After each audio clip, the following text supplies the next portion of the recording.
आज Doubtnut app download करें। Doubtnut पर अपने सभी गणित, रसायन विज्ञान, भौतिक विज्ञान और जीव विज्ञान के डाउट्स का करो सफाया। बस प्रश्न की फोटो खींचो, एक ही प्रश्न को क्रॉप करो और तुरंत वीडियो सोल्यूशन पाओ। अभी डाउनलोड करें। निम्नांकित परिवर्तनों का भौतिक एवं रासायनिक परिवर्तनों में वर्गीकरण करना है। तो सबसे पहले भौतिक परिवर्तन होता क्या है हमें ये समझ में आना चाहिए। ठीक है, भौतिक परिवर्तन, भौतिक परिवर्तन यानी कि फिजिकल चेंज। जैसे कोई हमारा ठोस है, मानी बर्फ है, मान लो बर्फ के अणु दूर दूर हो गए, द्रव में बदल गया, मतलब वो क्या बन गया, पानी बन गया। ठीक है, तो भौतिक अवस्था में उसके परिवर्तन हुआ। किसमें परिवर्तन है? भौतिक अवस्था में परिवर्तन। कोई नए पदार्थ का यहाँ निर्माण नहीं हुआ। रासायनिक परिवर्तन में क्या होता है? नए पदार्थ का निर्माण होता है। ठीक है, तो यहाँ भौतिक परिवर्तन की अगर हम बात कर रहे हैं तो भौतिक परिवर्तन क्या हो रहा है? जैसे उसकी भौतिक अवस्था में परिवर्तन आ रहा है, जैसे वो ठोस से द्रव बन रहा है, द्रव से ठोस बन रहा है, गैस बन रहा है। ठीक है, वाष्पीकरण हो रहा है। ठीक है, लोहे की छड़ को गर्म कर रहे हैं, तो ये सब क्या है? भौतिक परिवर्तन है। ठीक, यदि परिवर्तन के बाद किसी पदार्थ के केवल भौतिक गुणों में परिवर्तन हो तो वैसे परिवर्तन क्या होंगे? भौतिक परिवर्तन होंगे। ठीक है, ठीक है, तो वैसे परिवर्तन भौतिक परिवर्तन होते हैं। भौतिक परिवर्तन उत्क्रमणीय होते हैं, मतलब भौतिक परिवर्तन के बाद पदार्थ को पुनः पुराने रूप में प्राप्त कर सकते हैं। जैसे बर्फ को पानी बना सकते हैं, पानी को फिर से बर्फ बना सकते हैं। अब रासायनिक परिवर्तन की बात कर लेते हैं।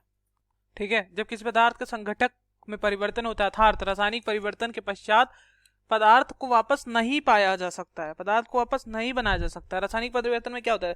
रासायनिक क्रिया में क्या, कोई रासायनिक क्रिया होगी और रासायनिक क्रिया होगी, एक नए पदार्थ का निर्माण होगा। ठीक है, अब यहाँ पर हमें बताना है कि क्या रासायनिक परिवर्तन है, क्या भौतिक परिवर्तन। जैसे पहला है बर्फ का पिघलना।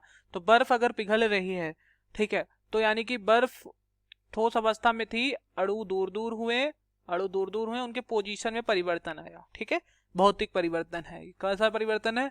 भौतिक परिवर्तन। ठीक, सिर्फ भौतिक में लिख दे रहा हूं, चलिए भौतिक परिवर्तन लिख दे रहा हूं। ठीक है, अब हमारा दूसरा दिया गया जल का वाष्पन। तो जल का वाष्पन क्या है? जल वाष्प में बदल गया। ठीक, द्रव था जल, हीट किया, वाष्प में बदल गया, और फिर इसको संघनित करके फिर से हम जल बना सकते हैं। जी हाँ, तो ये भी हमारा कैसा परिवर्तन हो गया? ये भी हमारा भौतिक परिवर्तन हो गया। ठीक है बच्चों, अब आगे बढ़ते हैं।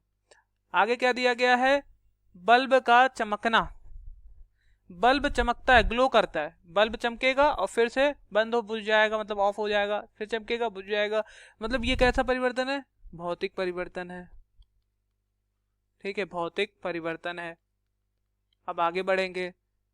देखिए फिर क्या कह रहा है? लोहे में जंग लगना। लोहे में जंग लगना, लोहे में जंग कब लगता है? लोहे में जंग लगेगा जब जल वाष्प के संपर्क में आएगा लोहा, यानी कि Fe2O3 बन जाएगा। ठीक, डॉट XH2O, तो ये जंग का सूत्र होता है। फिलहाल वो एक जंग का निर्माण कर देगा, मतलब रासायनिक क्रिया होगी लोहे के साथ, जल जो आएगा, जल और मतलब ह्यूमिडिटी कहने का मतलब है जल और वायु के संपर्क में आएगा लोहा, और फिर क्रिया होगी और फिर जंग बनेगा, जंग लग जाएगा। तो यहाँ पर रासायनिक क्रिया होकर नए पदार्थ का निर्माण हो रहा है जंग का, जो कि फिर जंग को हम फिर से लोहे में नहीं बदल सकते फिर से, मतलब वो दोबारा वापस नहीं परिवर्तित हो सकता, अपरिवर्तनीय है। तो कैसा ये परिवर्तन हो गया? रासायनिक परिवर्तन। रासायनिक परिवर्तन। ठीक है, आगे बढ़ते हैं। अंडे का सड़ना। अंडा अगर सड़ गया है तो फिर से क्या अंडा बना सकते हो? नहीं। अंडे की सड़ना, क्रिया हुई तब अंडा सड़ा, बैक्टीरिया, मतलब अंडे कैसे सड़े? कई सारे मतलब केमिकल आए होंगे, उससे क्रिया किए होंगे, अंडे से कई दिनों तक रखा गया होगा, फिर अंडा क्रिया होकर वो अंडा सड़ गया होगा। ठीक है, तो कैसी क्रिया है? रासायनिक क्रिया। रासायनिक क्रिया हुई और फिर जो परिवर्तन होगा तो कैसा परिवर्तन हो जाएगा? रासायनिक परिवर्तन हो जाएगा। अब भोजन का पचना। भोजन पचता कैसे? देखिए, भोजन हमने खाया, शरीर में क्या हुआ? एंजाइम है, एंजाइम ने भोजन को पचाया, क्रिया किया एंजाइम ने, भोजन मतलब हमारे शरीर में भोजन क्रिया हो गया। भोजन की क्रिया, भोजन के पचने के दर को कौन बढ़ाएगा? मतलब भोजन जब हमारा पच रहा होगा तो वहां पर एंजाइम वर्क कर रहा होगा एक उत्प्रेरक की तरह, वो भोजन को पचने में सहायक करेगा। ठीक है, तो यहाँ पर क्रिया हो रही है, भोजन पच रहा है तो क्रिया हो रही है कोई रासायनिक, इसलिए कैसा परिवर्तन है? रासायनिक परिवर्तन है। आपको सोचना ही नहीं है ज्यादा। और फिर भोजन पच गया, क्या फिर भोजन बना सकते हो? नहीं। ठीक, अपरिवर्तनीय है।